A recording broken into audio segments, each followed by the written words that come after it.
By trying to present some words about how blockchain, Web3, Metaverse, and all these things is actually contributing to shaping our digital future, and in particular how blockchain technology can help us reimagine or reinvent specific institutions that are key to our society, such as money, law, economics, and many other things.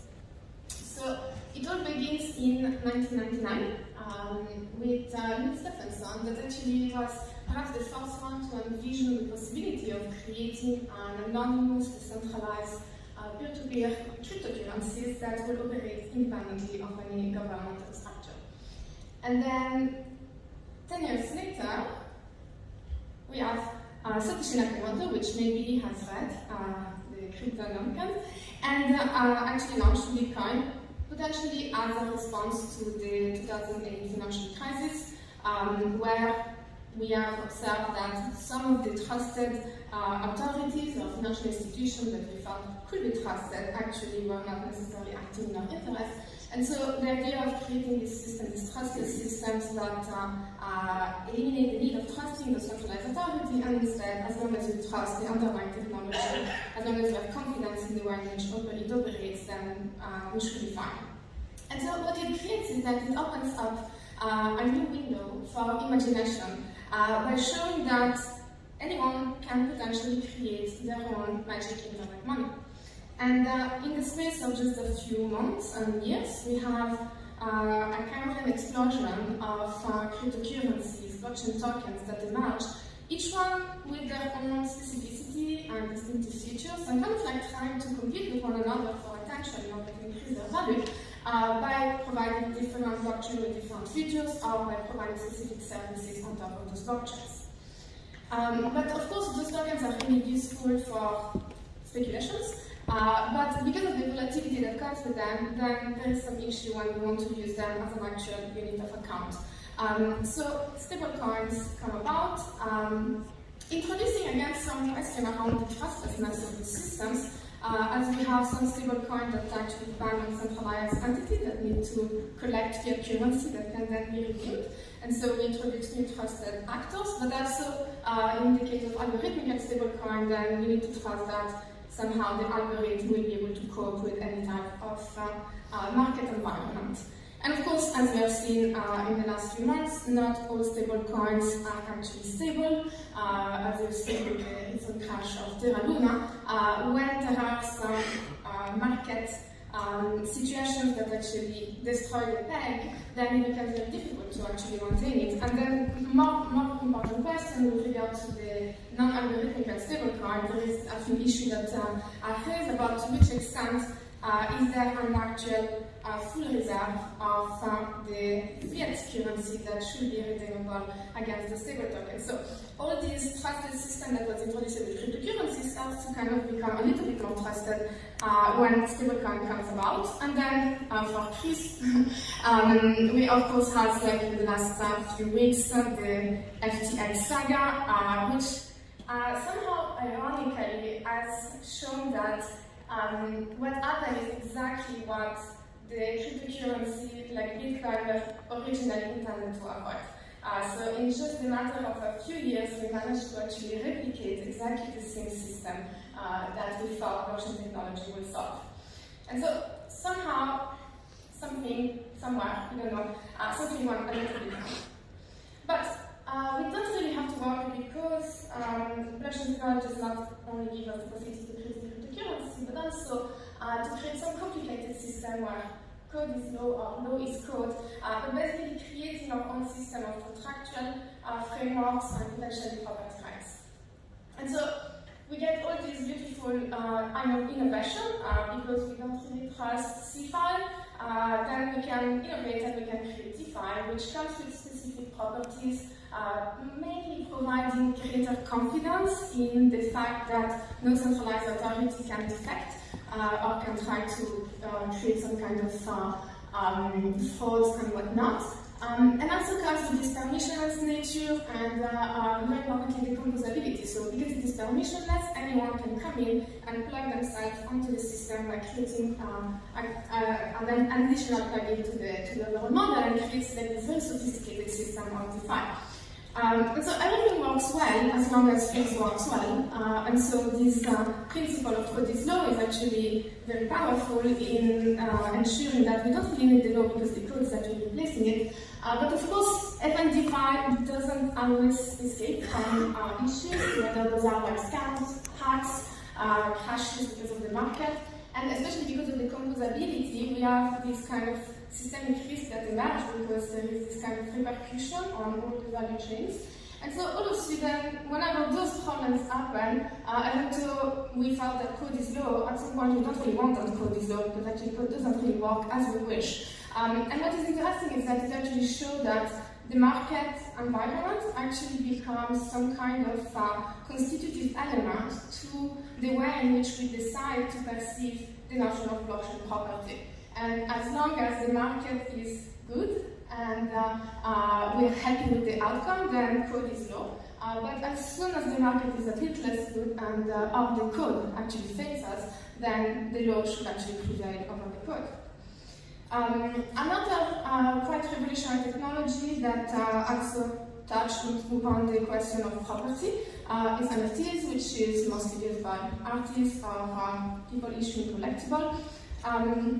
And what is really interesting with this is that it enabled this new notion that is actually quite revolutionary, the notion of digital property. Because it's actually quite strange to talk about property when we're talking about the digital world, because of the immateriality of the medium, then it doesn't really make sense because I get something, I can reproduce it, and so how can we actually create property in a place where there is no scarcity? And of course we have solved the problem long ago because information is also immaterial, and so in the digital world we kind of solve the problem of scarcity, because we want property through artificial scarcity, which is provided to us by copyright law, and so we can now create intellectual property, which enables us to transact with information on the internet in the same way as we will transact with physical property. And so we can see how there is like different layers that emerge. So we have like the general work of authorship that as an immaterial entity is not constrained by any type of scarcity except for the artificial scarcity that we create via copyright law. And then this work can be incorporated into a digital file, which, because of the digital nature of this file, is not subject to any type of scarcity as such. And then today we can now finally encapsulate or reference this digital file into a token, into an NFT, which will then represent the unique and authentic copy of this file, which is not subject to artificial scarcity in the legal sense of things, but that is subject to this new type of virtual or digital scarcity that actually comes from a technical perspective. And so that's how we thought then of Web3. So we're not just receiving information, we're not just receiving and providing and exchanging information, but now we can also own the content of the digital resources that we're interacting with every day. And what is very revolutionary with this is that with regard to copyright, which was originally the only way in which we could actually create property over these digital contents, now digital artists can, for the first time in history, actually monetize their work without having to rely on the licensing or the transfer of copyright, but what they sell is the actual digital and authentic copy of their works. And this is actually very interesting because it creates many new opportunities for new business models and new opportunity for the artists to connect and exchange directly with their fans.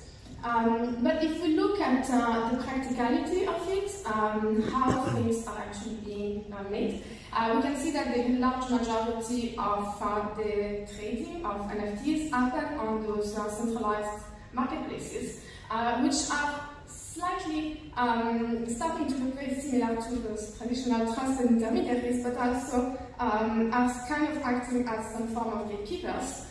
First of all, because we have like way too many NFTs in the world, there needs to be some kind of filter, and so people need to apply in order to be able to join those marketplaces, which are the most elitist.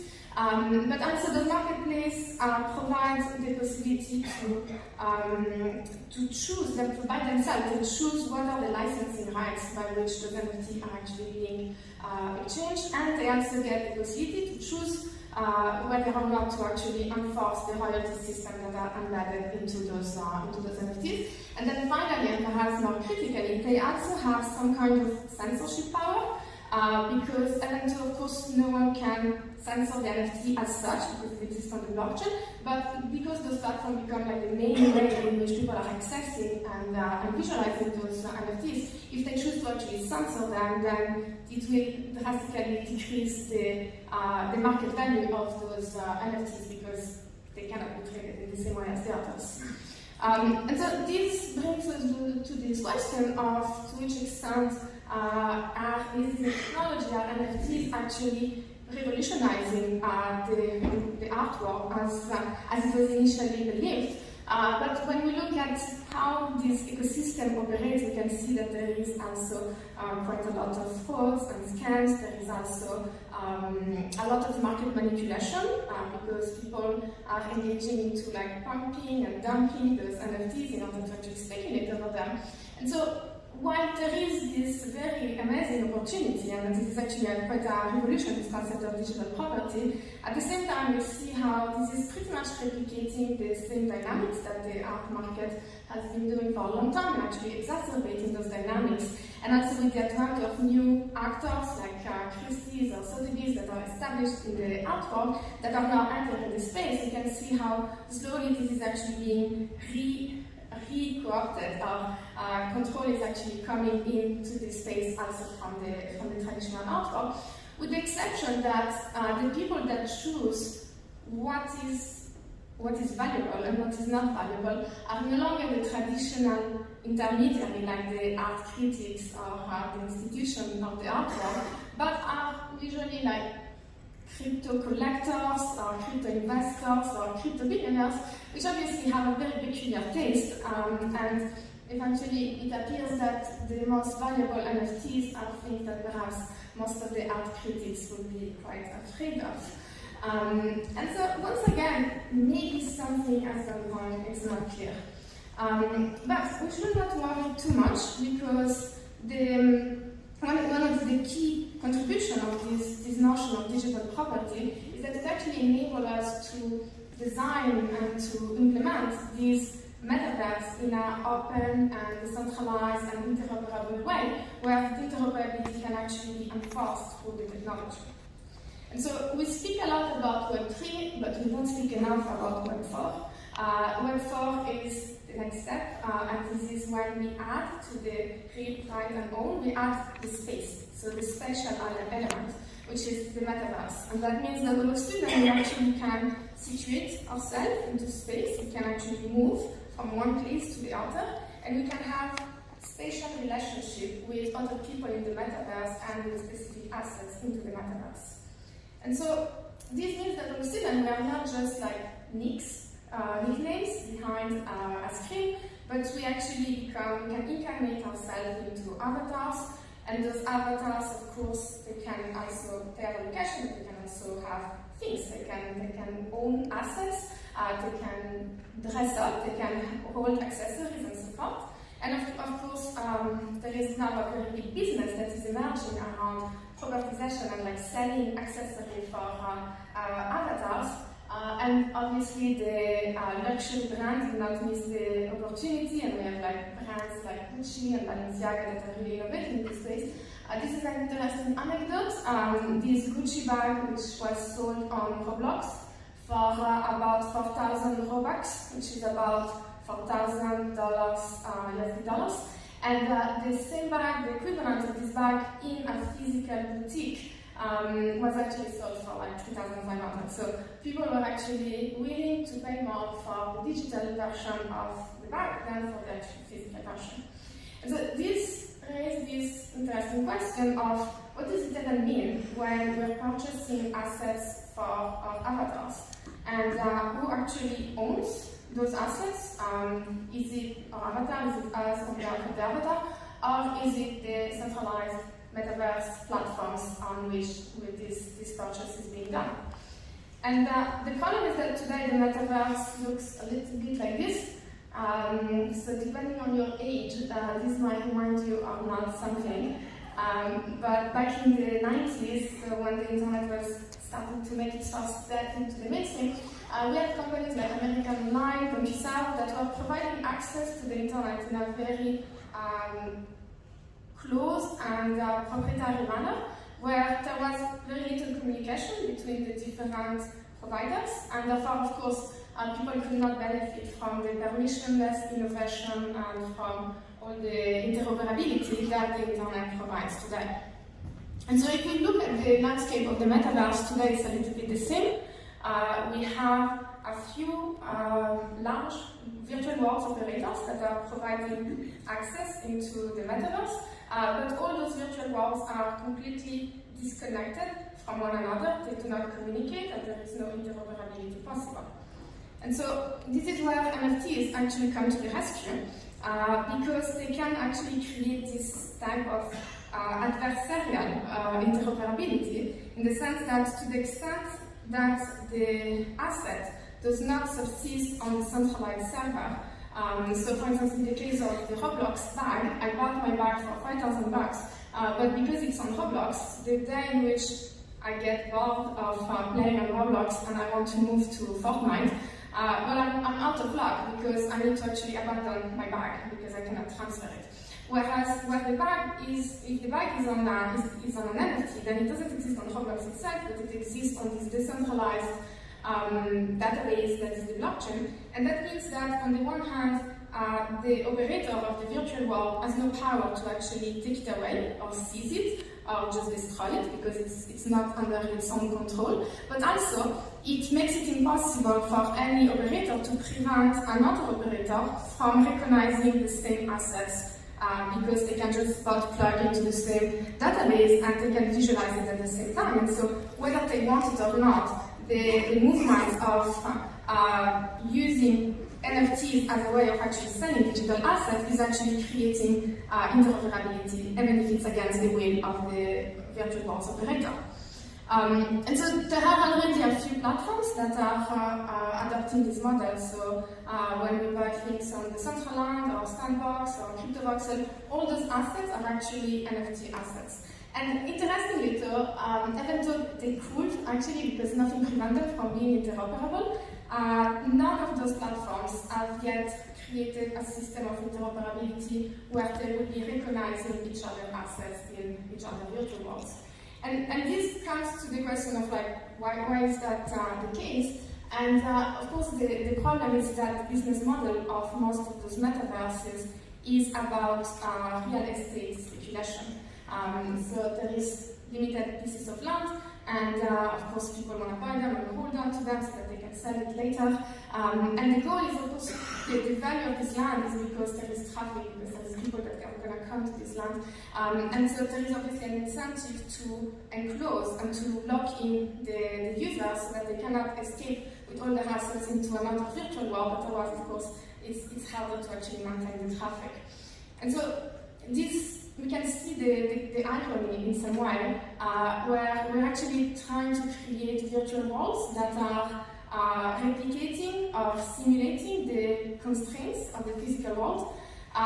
We create virtual worlds that are not only limited in space, whereas the digital world is theoretically infinite, but also virtual worlds that are completely flat, because these enable to discriminate economically between the lands that are right at the center of the metaverse, which will therefore have a much higher value, and then the lands that sits at the corner of the metaverse, which will have less traffic and therefore it's less valuable.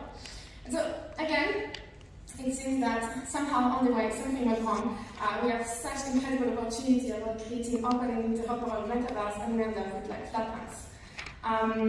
But again, maybe we don't need to worry too much because blockchain technology enables us not just to create cryptocurrency, not just to create our overarching legal framework, contractual setup, and new property rights, but also we can create new organizations, we can use DAOs, and potentially we can create new institutions, including government institutions. And so the whole concept here is to again, create this concept of everyone can create anything they want. And so we can also create virtual nations, where the concept here is the opt-in citizenship, so everyone should be able to opt in into any virtual nation that they like the most. And then obviously the concept very important of exit-based governance, which is if I don't like what's happening in my virtual nation, it's not a problem because I can move to a different virtual nation, or I could actually create my own because maybe I don't like any of the one that exists so far. And all this discussion is actually becoming more and more popular in the crypto Web3 space. Perhaps thanks to this book. I don't know if you have read this book, but if you have not read it, please don't read it because it's actually extremely painful to read. But basically what it's offering this new concept of the network state, which is the idea that we can have like a collective of individuals with highly aligned values that manage to coordinate around collective action and then will crowdfund territories around the world, so just purchase land a little bit everywhere, in order to eventually obtain diplomatic recognition from other states. So that's very interesting. There's a lot of problem with this, but what's not interesting is that it's actually strikingly similar to what Neil Stephenson had envisioned already 30 years ago in the book Snow Crash, with what he called the friendship, which is basically in a world in which governments have gone bankrupt, corporations have to step in and provide governmental services, obviously for a fee to the citizens, which are now consumers, and there are various conditions in order to be able or not to join the friendship. And so this is fiction, but it's actually not just fiction. Already in 2014, we had BitNation, that was the first attempt at creating what they called this decentralized, borderless, voluntary nation, where the idea would be that again it's this opt-in condition, and then people can join the nation, and they can obtain specific governmental services such as identity management, such as notarization services, but also, of course, have your own sovereign digital currency that doesn't depend from any of the fiat currency, and then potentially use a DAO in order to have this kind of weird plutocratic governance about how you want your virtual nation to be governed.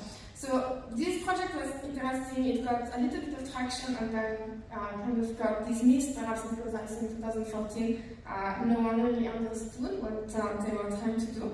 But luckily it's not over, so we have other attempts at creating this kind of crypto nation and so forth. So Paul Pierce, that in 2017 proposed the idea of creating a crypto utopia, at least for some, because for other people it sounded more like a crypto dystopia, with the idea of purchasing a little land in a little town in Puerto Rico and actually turning it into this kind of newly incorporated city that will be all governed by smart contract, cryptocurrency, and basically living with many other crypto codes. So this also got a little bit of criticism, but people keep trying. And then we have like Motion LLC in 2018, which purchased a large parcel of land in the northern side of Nevada, and started actually engaging with negotiation with the state of Nevada in order to create this innovation zone that will basically enable them to create this blockchain-based city where you have smart contracts regulating everything, and obtaining some kind of economic benefits in exchange of boosting the technological sector of Nevada. And this, so the negotiation went on for a while, and then eventually the government of Nevada didn't seem so interested after all. But then it continues. Just a few months ago, we have Praxis that raised $50 million in order to, it's actually not very much, I think, for what they want to do, but in order to purchase land somewhere, they don't know exactly where, but probably in the Mediterranean. And again, they don't really want to create a sovereign state, but the goal is really to collaborate with existing nation states in order to obtain some kind of like creating an autonomous economic zone, potentially a tax haven for the crypto millionaires, and then of course to be able to live together with people that all care about crypto, who wouldn't want to live in that city. And for those that have been following the FTX saga, those $50 million, actually a large portion was coming from Alameda Research, which kind of questions where this project is going. And then this one is the last one, but I found it very funny. I don't know if you know this person, Akon. Apparently it's a famous American thinker. I didn't know about him until I discovered that he wants to create its own city, the city of the future in Senegal. And this city, of course, will also be a blockchain city, and the economy of this city will be based on a coin, which is its own coin, and that is issuing so people can buy this coin, and if they ever want to go to a city, they will be able to engage with the local economy. So I don't think I need to explain what's going on here, but yeah, we are still working on that. So all those things, though, is not to say, not to criticize the blockchain. I actually think that all those experimentations are absolutely amazing, and the fact that things are going wrong means that there is a lot of experimentation that is actually happening, and it's normal that all those things that are kind of like trying to engage into this radical innovation fails, and it's great that they fail because then we can learn from those failures and then we can build upon until we actually figure out something that does actually work out.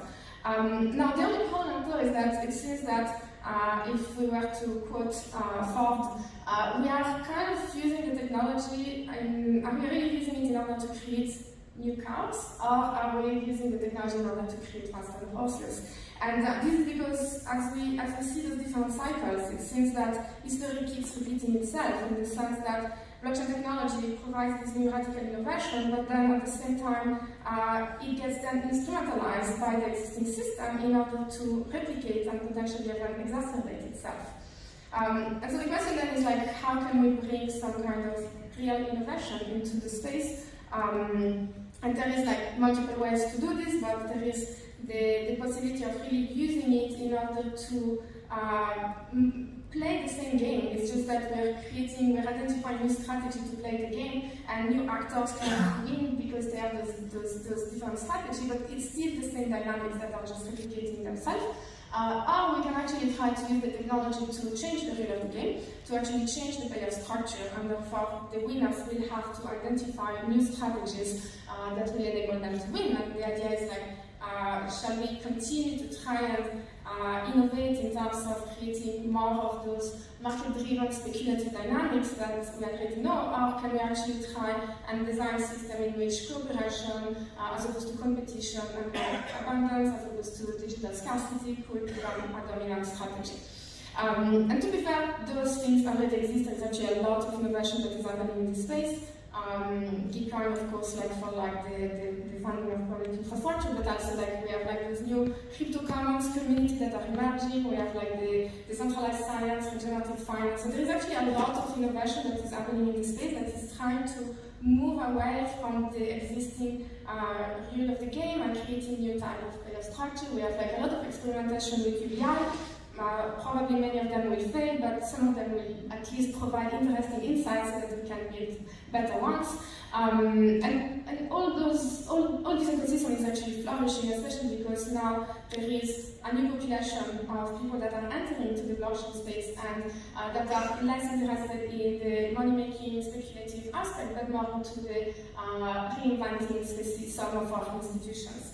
And what's also interesting is that like a lot of those things don't really need the blockchain, but for some reason the experimentation is happening today because of blockchain technology. And I think it's because like it's very difficult for existing institutions to actually innovate in a non-incremental manner because there is a lot of stake. If they actually make a mistake, which they will because we're doing new things, the stake is very high and therefore failure is not an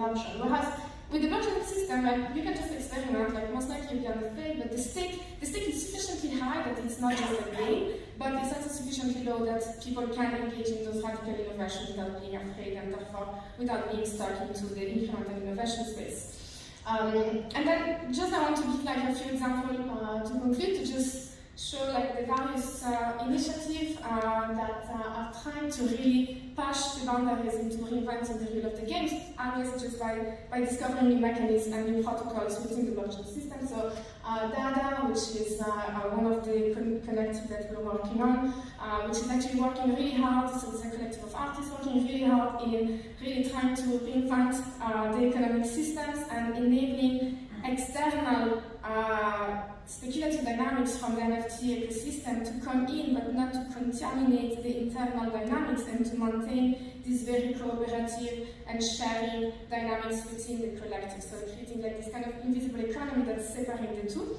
And then there is like other projects. So this is a project that I'm working on with Thomas Saracino, which is an amazing artist that is also a very strongly climate activist.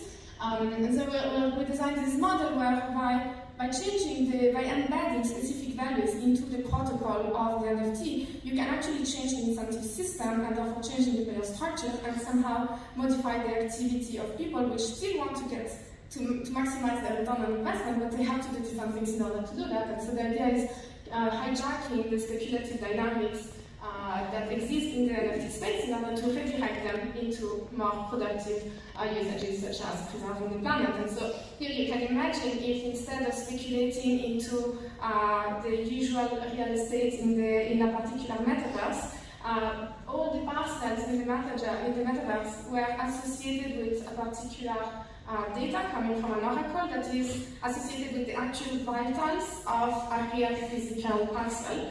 And so all of a sudden, instead of just speculating by holding property and just trying to sell it at the right moment, there is an actual connection that exists between the metaverse and the physical world. And so all the people that collect those NFT now have an incentive to ensure that the physical land that the NFT is associated with is also doing well, because this is gonna both enhance the visuals, the visualization of the NFT, but also the embedded economic system is such that they can make more money by selling the land if the land is actually doing well, as opposed to bad. Another example is Remix NFT. So this is a work that we're doing with Creative Commons. And here again, the idea is like, let's embed specific values into the protocol of an NFT in order to try and figure out whether we can encourage different types of activities. And so here the idea is that all of the NFTs are in a perpetual auction, so you cannot hold on to them. You cannot really own that NFT, you can just buy it and then you hold it until someone else wants to bid a higher price. But while you're holding it, you have the right to creating derivative works of the system.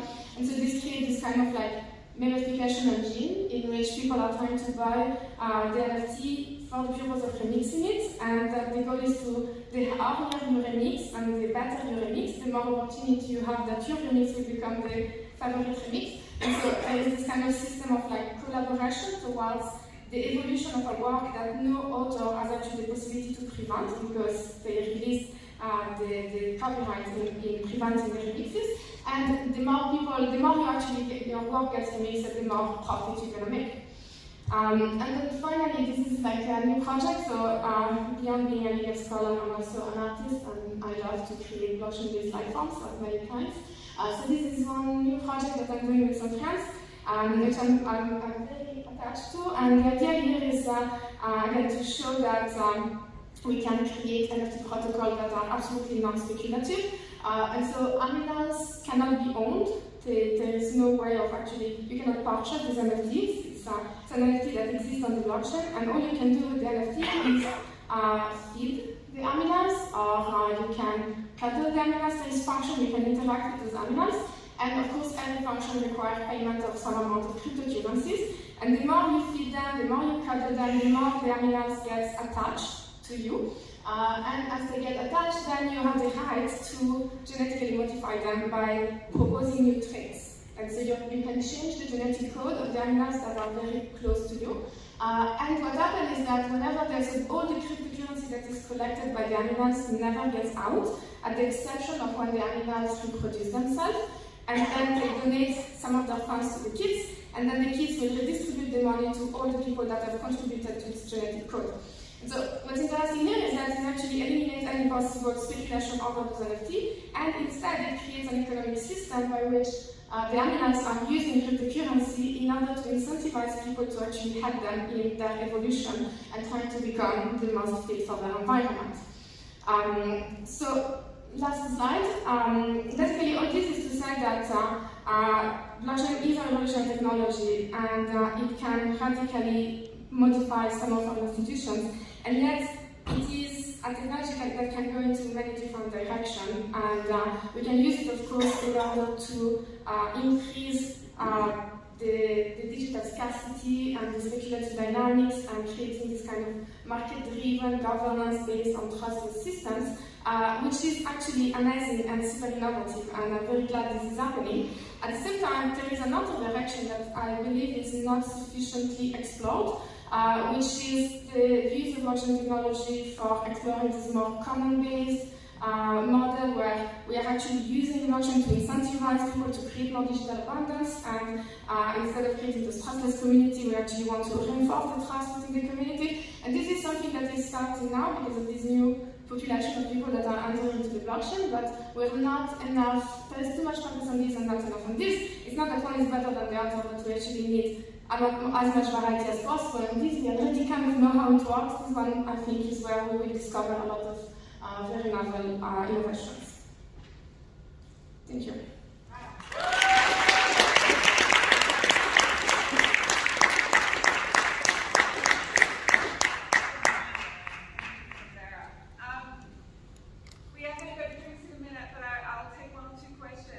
If anyone wants to ask a question of that amazing journey through the good and the bad of crypto and the exceptional, fascinating things we could be doing with it. Who wants drinks? Yeah, there's one at the back there, all the way at the back.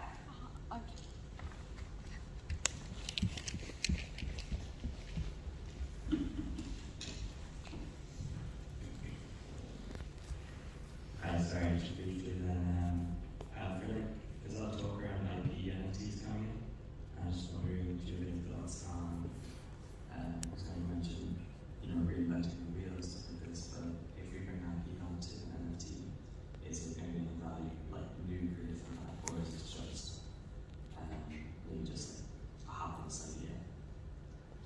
Yeah, I think that's a very fantastic question. I actually eliminated the slides because I thought it would be fun, but the slide about what's the problem with the existing model of molecule that is actually just, it's not a problem, it's like, it's not really innovative in the sense that it's just tokenizing IP rights and maybe enabling like a more fragmented ownership of those IP rights, but it's still relying on the concept of IP and like encouraging actually the exclusivity of intellectual property on science. And there is actually a lot of very interesting projects that are not so popular because I think many people don't even understand that this will ever potentially have a success because there is no IP. But there is some projects that are actually using tokenization in order to actually incentivize people to collaborate towards creating actual open and decentralized science that actually leads to IP only for the purpose of creating a defensive patent license. And then the whole economic model, in the same way as like NFTs, to me, like one of the most amazing things of NFTs is that it shows that we don't need to rely only on copyright in order to monetize. And the same system could be used in order to prove that we actually don't need patents only. We can also design economic system through the tokenization so that the patents only exist as defensive patent license so that no one else can patent. But all the economic model doesn't come from the licensing and the royalty system of the patents, but rather from the tokenization system. So you can actually have an open IP of patents while also maintaining the economic incentive. Whereas the IP NFT, it's great because it's like, let's tokenize those IP rights and let's facilitate the fragmentation and the fractionalization of them, but it doesn't change the rule of the game. It's actually just exacerbating the rule of the game and like leveraging further IP rights in order to monetize.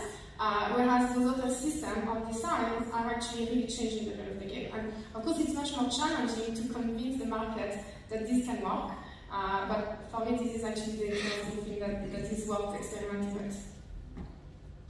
Okay, next question here. You had an interesting slide that I noticed went from Web 2 to Web 3 to Web 4.